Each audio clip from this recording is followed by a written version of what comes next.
Picture a windswept fjord, its icy waters glinting under a blood-red sunset. The air hums with the chants of warriors, their voices rising like a storm. This is the world of Ragnar Lodbrok, a name that echoes through time, part man, part myth, all legend. Was he a fearless Viking king who carved his saga into history's bones, or a tale spun by skalds to ignite the hearts of men? Let's step into his world, feel the weight of his axe, and unravel the truth behind the legend.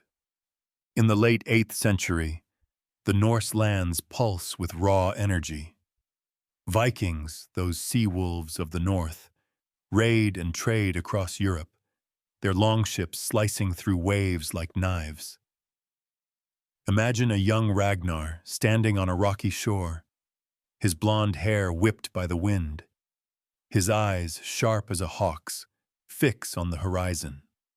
To him, the sea isn't just water, it's a path to glory. Historical sagas, like the Gesta Danorum by Saxo Grammaticus, paint Ragnar as a bold chieftain, born in Denmark, destined to lead. But the skalds whisper of a boy tempered by hardship, his heart forged in the fires of ambition. Ragnar's early life unfolds in a world of feuds and honor. Picture a wooden hall, its timbers blackened by smoke, filled with laughter and the clink of mead horns. A young Ragnar listens as his father, Sigurd, speaks of their lineage descendants of gods. Yet danger looms. Rival clans circle like wolves.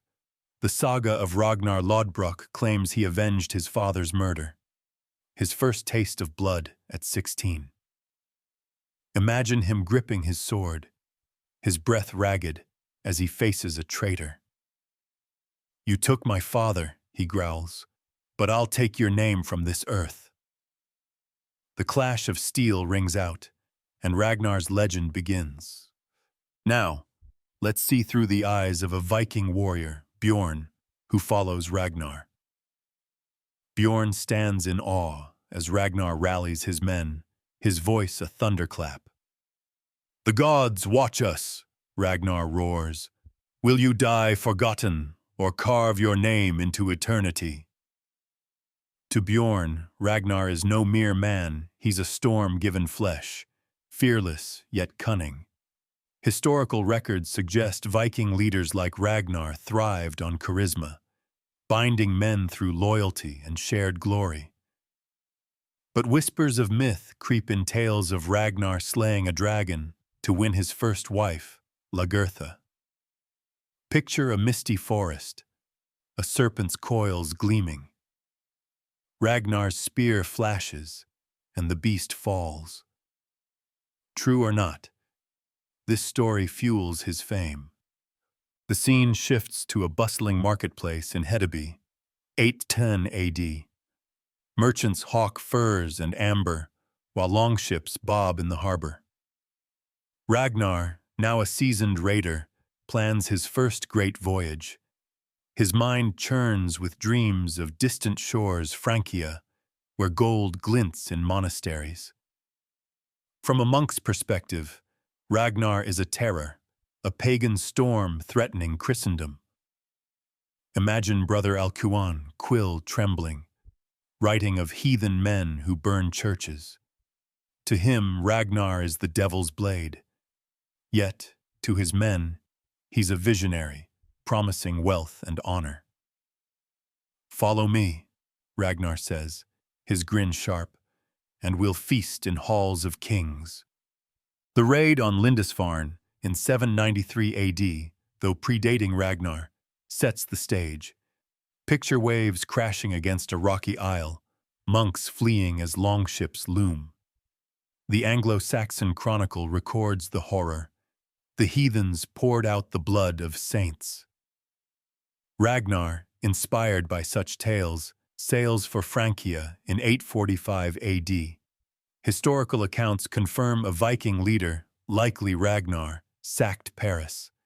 Imagine the Seine River, its waters reflecting flames. Ragnar's men swarm the city, axes gleaming.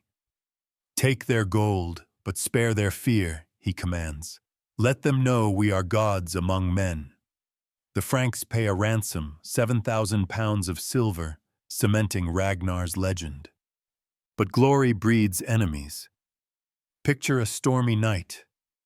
Ragnar's hall lit by flickering torches. His sons Ivar, Bjorn, Sigurd listen as he speaks of fate. The gods weave our threads, he says, but we choose how to cut them. The saga of Ragnar Lodbrok hints at betrayal. King Aella of Northumbria, stung by Viking raids, plots revenge. Imagine Aella's court, his advisors whispering of a trap. From Aella's view, Ragnar is a scourge, a barbarian who must be broken. To Ragnar's sons, he's a father, flawed but unbreakable. The turning point comes in 865 AD. Ragnar sails for England, his heart heavy with omens. Picture his longship battling monstrous waves, the sky bruised with clouds. His men sense doom, but Ragnar's laugh cuts through the storm. If I fall, he says, my sons will rise. Historical sources, like the Annals of Saint Bertine, suggest Ragnar's final raid ended in capture. Aella, cunning and ruthless, seizes his chance. Imagine Ragnar, bloodied but defiant, dragged before Aella. You cannot kill a legend, he spits. Aella's response is cold. We'll see. The H-pit scene is the heart of Ragnar's saga.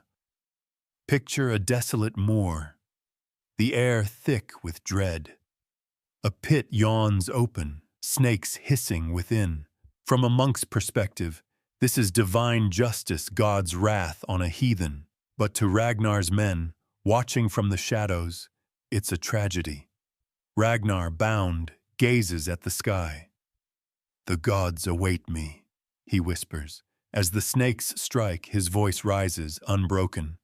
How the little pigs will grunt when they hear how the old boar suffered.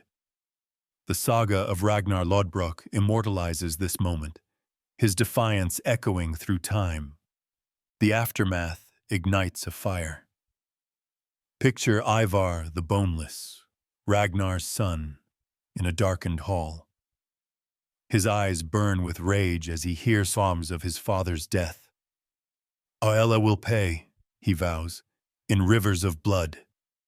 The Anglo-Saxon Chronicle records the great heathen army's arrival in 865 AD, led by Ragnar's sons. From Ivar's perspective, this is vengeance, a son's duty.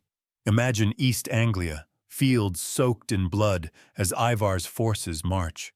Aella, cornered, faces a grim fate, the blood eagle, a ritual of unspeakable cruelty.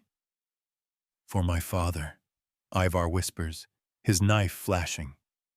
Now, let's step back and reflect. Ragnar's life, whether history or myth, teaches us the power of legacy. Picture a modern shoreline, waves whispering his name. His story, rooted in the Gesta Danorum and Viking sagas, blends fact and fiction. Was he one man or many? Archaeological finds like Viking hoards in York hint at the wealth and reach of men like Ragnar. Yet, his true strength lies in what he inspired his sons, his people, his legend. As we leave Ragnar's world, consider this. What will your legacy be? Ragnar faced death with courage, his eyes on eternity. In our lives, we face smaller pits, fear, doubt, failure. Like Ragnar, we can choose defiance, carving our names into the future. His story, true or not, reminds us to live boldly, love fiercely, and never bow to fate. Let's journey deeper into Ragnar's legacy, where his son's vengeance reshapes the Viking Age. Picture a blood-soaked battlefield, the air thick with cries. The saga continues, and its fire burns brighter still. The fire of Ragnar Lodbrok's legend still burns, its embers glowing in the hearts of his sons. Picture a storm-swept hall in Denmark, 865 AD, where shadows dance on timber walls. The air is thick with grief and fury. Ragnar, the Viking king, is dead cast into a pit of snakes by King Ivar of Northumbria. But his death is not the end. It's the spark that ignites a war to shake the world. Let's follow his sons Ivar, Bjorn, Sigurd as they forge a path of vengeance, their axes carving a saga in blood and fire. The wind howls outside a Danish longhouse, rattling the wooden shutters. Inside, Ivar the Boneless sits hunched by a fire, his eyes like burning coals. His brothers, Bjorn Ironside and Sigurd Snake-in-the-Eye, stand nearby, their faces grim. "Father's blood calls us," Ivar hisses, his voice sharp as a blade. The saga of Ragnar Lodbrok tells of this moment, when Ragnar's sons swear to avenge their father. Historical records, like the Anglo-Saxon Chronicle, confirm the great heathen army's arrival in England in 865 AD, a force driven by rage and ambition. Imagine Ivar's mind, a labyrinth of cunning. He's called boneless, perhaps for a disability, or his serpent-like guile. To him, Aella's act is a wound to their honor, a challenge to the gods. "We'll make Northumbria weep," he vows, tracing a knife along a map. Bjorn, broad-shouldered and loyal, nods. "For father," he says, his voice steady. Sigurd, his eyes marked with a strange serpent-like pattern, grips his axe. "Let's carve our names into their bones." The brothers' bond is iron, forged by Ragnar's legacy. The scene shifts to a bustling Viking camp on Denmark's coast. Longships line the shore, their dragon prows snarling at the sky. Warriors sharpen blades, their laughter mingling with war chants. From the perspective of a young Viking, Guthrum, this is a moment of awe. Guthrum watches Ivar rally the men, his words like thunder. "The gods gave us strength," Ivar roars. "Will you waste it or seize glory?" To Guthrum, Ivar is a dark genius, a leader who sees moves no one else can. Historical evidence suggests Viking armies were coalitions of chieftains, united by a shared cause. Here, that cause is vengeance. Now, picture an Anglo-Saxon village in East Anglia, 865 AD. The air is heavy with dread. A farmer, Edric, clutches a wooden cross as rumors spread of heathen ships. From Edric's view, the Vikings are demons, their gods a blasphemy. The Anglo-Saxon Chronicle records the terror. The pagans came with a great army. Edric whispers prayers, but his heart sinks as smoke rises on the horizon. To him, Ragnar's sons are a faceless storm, their father's shadow looming large. Yet to the Vikings, this is justice, a reckoning for their king. The longships land on English soil, waves crashing against their hulls. Picture the beach, littered with seaweed and driftwood, as Ivar steps ashore. His brothers flank him, their cloaks snapping in the wind. "This land will know our wrath," Ivar says, his smile cold. The great heathen army, thousands strong, marches inland. Historical accounts estimate 2,000 to 3,000 warriors, a massive force for the time. Imagine the earth trembling under their boots, shields gleaming in the dawn. The Vikings move like wolves, swift and merciless. The first clash comes in East Anglia. Picture a misty field, the air thick with the scent of wet grass. Anglo-Saxon warriors led by King Edmund form a shield wall, their spears bristling. From Edmund's perspective, this is a holy war, a stand against chaos. "God is with us," he shouts, his voice firm. But the Vikings charge, their war cries shattering the dawn. Ivar, carried by his men due to his frail legs, directs the assault like a chess master. "Break their center," he commands. Axes clash, blood sprays, and the Anglo-Saxon line crumbles. The annals of St. Naots note Edmund's defeat, a stepping stone for the Vikings' campaign. The scene shifts to a burning village, flames licking the sky. Viking warriors loot homes, their laughter mingling with screams. From a woman's perspective, Elfgifu, this is the end of her world. She hides her child, her heart pounding, as shadows move outside. "Why do they hate us?" she whispers, tears falling. To her, Ivar is a monster, his brothers no better. Yet, to Bjorn, this is duty. Picture him standing amid the chaos, his face grim.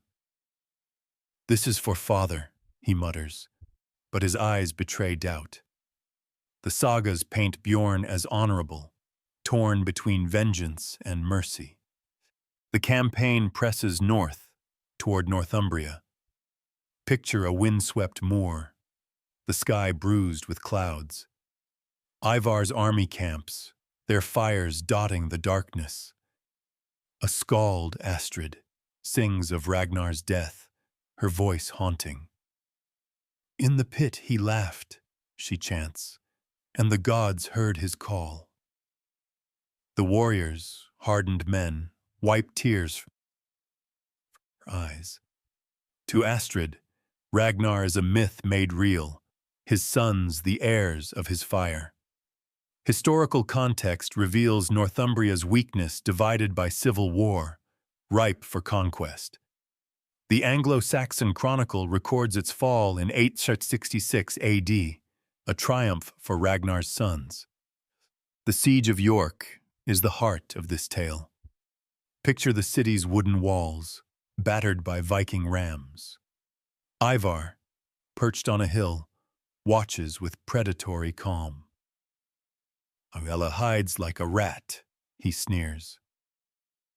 Bjorn, at his side, grips his sword. "Let's end this," he says. The gates splinter, and the Vikings pour in, a tide of steel. From a Northumbrian monk's perspective, Brother Wulfstan, this is apocalypse. He scribbles in his chronicle, his hand shaking. "The heathens defile God's house." To him, Ivar is Satan's servant, his brothers hell's knights. Yet, to the Vikings, York is a trophy, proof of their father's enduring power. Aella's capture is a moment of raw drama. Picture a ruined hall, its roof half collapsed. Aella, bloodied and bound, kneels before Ivar. "You killed my father," Ivar says, his voice low. Aella, defiant, spits, "And I'd do it again." The sagas claim Aella suffered the blood eagle, a ritual where the victim's ribs were carved to resemble wings. Imagine Ivar's knife flashing, Aella's screams echoing. "For Ragnar," Ivar whispers, his hands red. Historical debate questions the blood eagle's reality, but its legend fuels the Vikings' terror. To Bjorn, watching silently, it's justice. To Sigurd, it's a warning to all who defy them. The aftermath is quiet, almost eerie. Picture a battlefield strewn with bodies, ravens circling above. Ivar stands alone, his face unreadable. "Is this enough?" he murmurs, as if to Ragnar's ghost. Bjorn approaches, his armor dented. "The gods are pleased," he says, but his voice wavers. The brothers have avenged their father, but at what cost? From a Viking perspective, this is triumph, the pinnacle of their saga. From an Anglo-Saxon view, it's a wound that will scar England for generations. Now, Let's step back and reflect. The Great Heathen Armies campaign, rooted in the Anglo-Saxon Chronicle and Viking sagas, reshaped the British Isles. Archaeological finds, like Viking hordes in York, reveal their wealth and reach. Ivar, Bjorn, and Sigurd carried Ragnar's fire, but they also forged their own legends. Their vengeance was more than personal. It was a clash of cultures, pagan against Christian, North against South. As we leave this blood-soaked chapter, the saga of Ragnar's sons stretches onward. Picture a longship sailing into the mist, its prow aimed at new horizons. The brothers' conquests will echo across seas, their names carved into history's stone. Let's follow them into battles and betrayals, where the Lodbrok legacy burns brighter still. The embers of Ragnar Lodbrok's saga still glow, casting light on a world transformed by his sons. Picture a windswept cliff in Norway, 870 AD, where a skald stands before a roaring fire. His voice weaves a tale of vengeance, conquest, and gods a tale of the Lodbroks. Ragnar's death in a pit of snakes sparked a firestorm, and his sons Ivar, Bjorn, Sigurd carried that flame across seas and centuries. Their victories reshaped nations, their names etched into stone. But how did their deeds become legend? Let's sail with them, from blood-soaked fields to distant shores, and uncover the legacy that outlives the man. The air is sharp with salt as a longship cuts through Mediterranean waves, 859 AD. Bjorn Ironside stands at the prow, his eyes fixed on the horizon. His brothers have conquered Northumbria, but Bjorn seeks greater glory. The Gesta Danorum by Saxo Grammaticus records Bjorn's raids in Francia and the Mediterranean, a testament to Viking ambition. Picture the ship's timbers creaking, its dragon head snarling at the sun. To Bjorn, this is Ragnar's dream, a world without limits. Father sailed for gold, he mutters, gripping his axe. I sail for eternity. From the perspective of a Byzantine merchant, Nicetas, Bjorn is a terror. Picture a bustling port in Sicily, 860 AD, where Nicetas unloads silks and spices. Rumors swirl of northern barbarians, their ships like wolves on the sea. The annals of Saint Bertine note Viking raids in the Mediterranean, likely led by men like Bjorn. Nicetas clutches a cross, his heart racing as sails appear. They're demons, he whispers, sent to punish our sins. To him, Bjorn is a storm, relentless and godless. Yet to Bjorn's men, he's a king, his courage a beacon. Follow me, Bjorn roars, and we'll feast in halls of emperors. The raid on Luna, Italy, is a masterstroke of cunning. Picture a moonlit coast, the city's walls gleaming white. The sagas claim Bjorn mistook Luna for Rome, a tale likely embellished. Imagine his men creeping through shadows, their breath misting in the cool air. Bjorn, clad in furs, signals with a raised hand. Take their wealth, he whispers, but leave their fear. The gates fall, and chaos erupts screams, clashing steel, flames licking the sky. From Nicetas's view, hiding in a cellar, it's the end of the world. God has forsaken us, he sobs. To Bjorn, it's triumph, proof of Ragnar's blood in his veins. The scene shifts to Dublin, 870 AD, where Ivar the Boneless rules as a king. Picture a muddy stronghold, its palisades bristling with spears. Ivar, his legs frail, but his mind razor-sharp, sits on a throne of oak. The Annals of Ulster record Ivar as a founder of Dublin's Viking dynasty, a hub of trade and war. Imagine his hall, filled with the scent of mead and smoke. Northumbria was just the start, Ivar says, his voice low. This island will be ours. To his warriors, Ivar is an enigma cunning, ruthless, yet haunted by Ragnar's shadow. Father laughed at death, he muses, staring into the fire. I'll make the world tremble. From an Irish monk's perspective, Brother Colum, Ivar is a plague. Picture a windswept monastery on Ireland's coast, its stone walls scarred by raids, Colum scribes in flickering candlelight, his quill trembling. The heathens desecrate our land, he writes, echoing the annals of Ulster. To him, Ivar is a serpent, his rule a curse on Ireland. Yet, to a Viking woman, Astrid, Ivar is a savior. Picture her in Dublin's market, trading furs for silver. Ivar brought us wealth, she says, her eyes fierce. Ragnar's son builds what others destroy. The contrast reveals Ivar's complex legacy tyrant to some, visionary to others. Sigurd Snake-in-the-Eye, meanwhile, carves his own path in Denmark. Picture a frozen fjord, 875 AD, where Sigurd trains his warriors. His eyes, marked with a serpent-like pattern, gleam with purpose. The sagas claim Sigurd inherited Ragnar's charisma, ruling with strength and wisdom.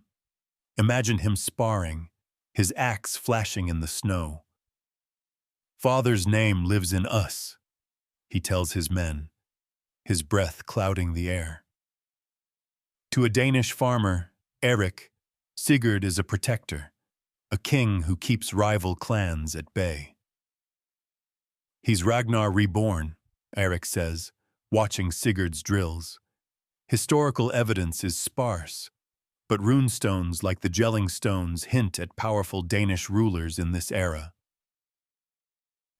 The scene shifts to a Norse hall, 880 AD, where a skald named Thora spins Ragnar's tale. Picture the firelight dancing on her face, her voice rising like a tide. Ragnar faced the snakes, she chants, and his sons faced the world. The saga of Ragnar Lodbrok was born in such halls, blending fact and myth. To Thora, the Lodbroks are more than men, they're symbols of courage, defiance, gods among mortals. Imagine the warriors, their eyes wide, hanging on her words. Ivar's cunning, Bjorn's strength, Sigurd's heart, she sings. Their saga is ours. The skald's art turns history into legend, ensuring Ragnar's name endures. Now, picture York, 876 AD, under Viking rule. The Danelaw, a Viking-controlled region in England, takes shape. Archaeological finds like the Coppergate Hoard reveal York's wealth as a Viking hub. Imagine its streets, bustling with Norse traders and Anglo-Saxon locals. From a local boy's perspective, Wolf, the Vikings are both feared and admired. They pray to strange gods, Wolf thinks, watching a Viking smith hammer silver. But their gold feeds us. To him, Ragnar's sons are shadows, their father a ghost who reshaped his world. The Anglo-Saxon Chronicle notes the Danelaw's establishment, a lasting mark of the Lodbrok's conquests. The scene shifts to a modern museum, 2025 AD, where a historian, Dr. Freya Hansen, studies a Viking runestone. Picture the stone, its carvings worn but vivid, telling of a warrior's deeds. Ragnar may have been many men, Freya says, her voice soft. But his sons were real, their impact undeniable. Archaeological evidence hoards, ship burials, runestones supports the Lodbrok's influence. To Freya, the saga is a puzzle, blending gesta danorum with physical traces. They weren't just warriors, she muses. They were architects of an age. Her perspective grounds the myth, showing how history and legend intertwine. Let's step back to a dramatic moment, Bjorn's return to Scandinavia, 862 AD. Picture a fjord at dusk, the sky streaked with crimson. Bjorn's ship glides in, its sails tattered. He steps ashore, older, weathered, but unbroken. "Father's dream lives," he says, kneeling on the rocky shore. His men cheer, their voices echoing off the cliffs. From a young warrior's view, Sven, this is a homecoming of gods. Bjorn sailed to the world's edge, Sven thinks, his heart swelling. The sagas exaggerate Bjorn's feats, but his raids stretched Viking horizons, inspiring generations. The legacy of the Lodbroks ripples outward. Picture a Viking festival in modern Norway, 2025 AD, where reenactors clash in mock battles, chanting Ragnar's name. The Vikings TV series, inspired by the sagas, has fueled this fascination. Imagine a fan, Emma, dressed in furs, her eyes bright. "Ragnar's story feels alive," she says, gripping a replica shield. To her, the Lodbroks are timeless, their courage a spark for today. From Emma's view, the saga bridges past and present, a call to live boldly. Now, let's reflect on the Lodbrok's world.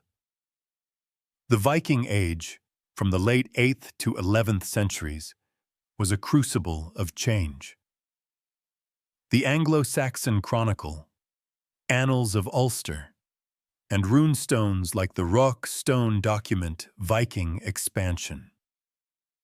Ragnar's sons, whether one man's heirs or a composite of chieftains, drove this era.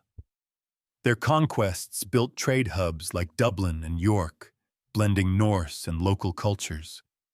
Archaeological finds silver hoards, Thor's hammer pendants reveal their wealth and beliefs. The sagas, though embellished, capture their spirit, a blend of ambition, honor, and defiance. As we leave the Lodbrok's saga, picture a lone runestone on a hill, its carvings whispering of heroes. Their legacy teaches us that actions echo beyond a lifetime. Ragnar's sons faced empires, storms, and fate itself, their names outliving their bones. In our lives, we face smaller battles, doubt, fear, failure. Like the Lodbroks, we can choose to act, to build, to leave a mark. Their story, rooted in history yet soaring into myth, reminds us, a life boldly lived is a legend in the making. The saga of Ragnar Lodbrok and his sons nears its final chapter. Picture a modern stage, where actors retell their tale under starlit skies. The myths, the truths, the lessons, they all converge.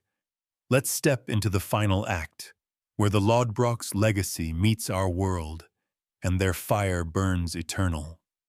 The saga of Ragnar Lodbrok burns eternal, its flames leaping from ancient fjords to modern screens. Picture a starlit stage in Norway, 2025 AD, where actors clad in furs reenact Ragnar's final stand. Their voices echo his defiance, their swords clash in tribute to a legend. Ragnar and his sons, Ivar, Bjorn, Sigurd carved their names into history, but their story grew beyond them, woven into myth by skalds, scholars, and storytellers. How did a Viking warrior become a timeless icon? Let's journey from the halls of old to the world of today, unraveling the myth, the truth, and the lessons of Ragnar Lodbrok. The air is thick with smoke in a Norse hall, 900 AD, where a skald named Eric strums a lyre. His voice rises, painting Ragnar's tale, a king who laughed in a pit of snakes, whose sons shook empires. Picture the warriors, their eyes gleaming, as Eric chants, "Ragnar's fire lives in us all." The saga of Ragnar Lodbrok, born in such halls, blends fact and fable. To Eric, Ragnar is a god among men, his story a spark for courage. He faced death unbroken, Eric sings, and so must we. His words, preserved in manuscripts like the Volsunga Saga, carry Ragnar's name through centuries.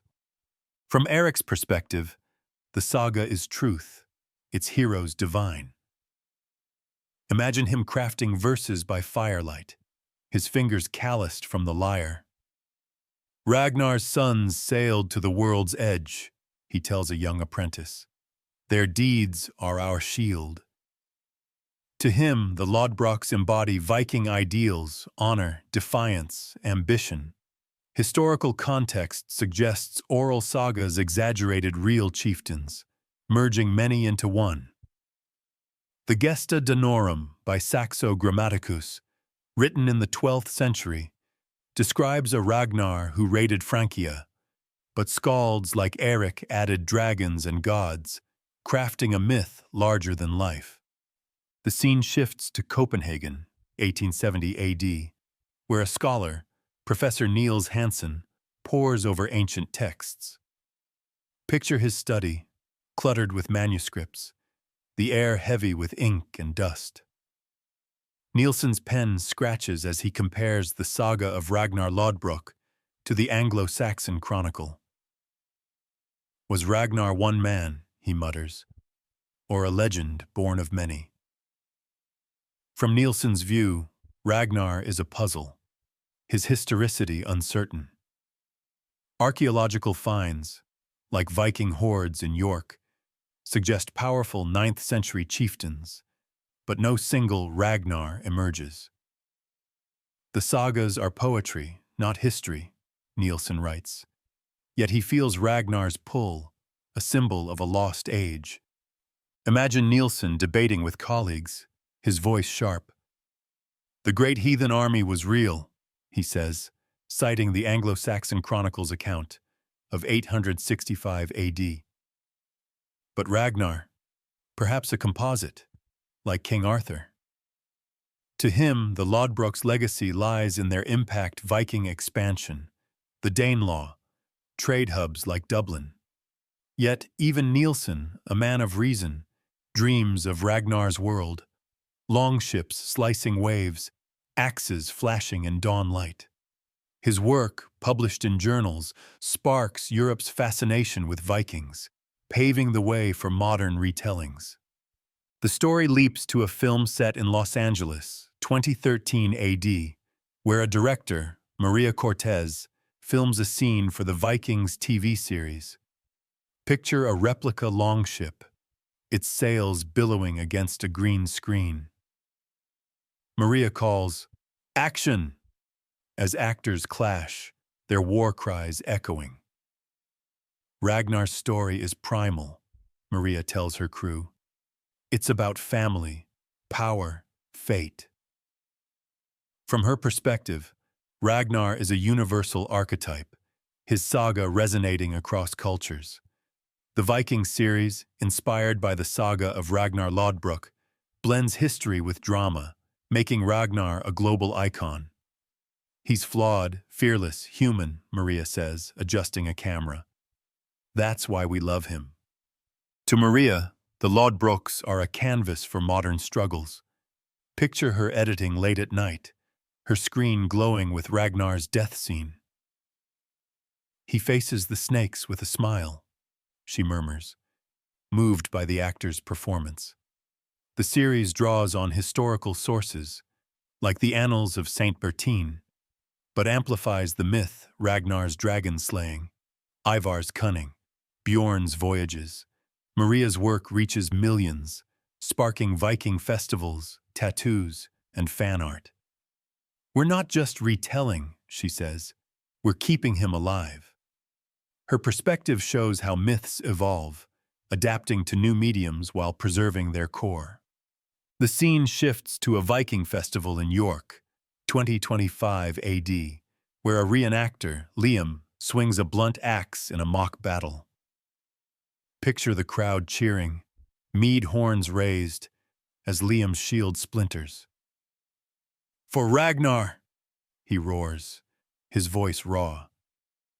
To Liam, Ragnar is a hero, his saga a call to live boldly. "I read the sagas," Liam says later, catching his breath.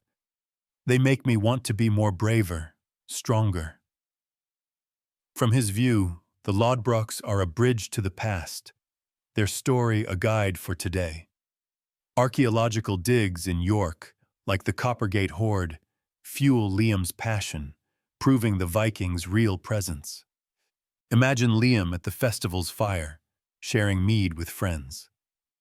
"Ragnar's sons fought for family," he says, his eyes bright. "That's what drives me: loyalty, legacy." The festival, one of many worldwide, shows Ragnar's enduring pull. Social media posts tagged #VikingLifeSurge, with fans sharing saga quotes and runestone photos. To Liam, the Lodbroks are more than history, they're a mindset, a challenge to face life's pits with defiance. His perspective grounds the myth in personal meaning, showing why Ragnar resonates in 2025. Now, picture a quiet hill in Denmark, 2025 AD, where a runestone stands, its carvings faded but proud. A tourist, Aisha, traces the runes, her fingers lingering. "This could be Ragnar's," she whispers, imagining his world. From Aisha's view, the saga is a window into a fierce, vibrant culture. She's read Gesta Danorum and watched Vikings, blending scholarship and pop culture. "It's not about truth," she thinks. "It's about what he inspires." Archaeological evidence, runestones, ship burials like Oseberg suggests Viking chieftains like Ragnar existed, their deeds amplified by time. Aisha's reflection ties the saga to universal human dreams: glory, legacy, courage. Let's step back to a dramatic reenactment, imagined in 880 AD, where Ragnar's spirit watches his sons. Picture a misty fjord, the air humming with unseen voices. Ragnar, a ghostly figure, stands on a cliff, his eyes on Ivar's Dublin, Bjorn's Mediterranean, Sigurd's Denmark. "You carried my fire," he whispers, his voice like wind. The sagas claim Ragnar's laughter echoed in Valhalla, his legacy sealed by his son's conquests. Imagine him fading into the mist, his smile defiant. "The gods weave our fates," he says, "but we choose our fight." This scene, though fictional, captures the saga's heart: Ragnar as a symbol of eternal defiance. The historical truth of Ragnar remains elusive. Picture a lecture hall, 2025 AD, where Dr. Freya Hansen speaks to students. "Ragnar may have been many men," she says, projecting images of runestones. "But his saga shaped the Viking Age." She cites Anglo-Saxon Chronicle, Annals of Ulster, and York's Viking hordes, showing real impacts: trade networks, cultural blends, the Danelaw. "Myths aren't lies," Freya adds. "They're truths we need." Her perspective, rooted in evidence, balances history and legend, showing why Ragnar endures. The saga's influence spans centuries. Picture a 13th century Icelandic scribe, copying the saga of Ragnar Lodbrok. His quill scratches, preserving tales of snakes and blood eagles. In the 19th century, Romantic poets like William Morris drew on Viking myths, fueling nationalism. Today, Vikings and games like Assassin's Creed Valhalla make Ragnar a pop culture titan. Social media amplifies this, with X posts praising Ragnar's grit. Each era reshapes him, yet his core courage, family, defiance remains.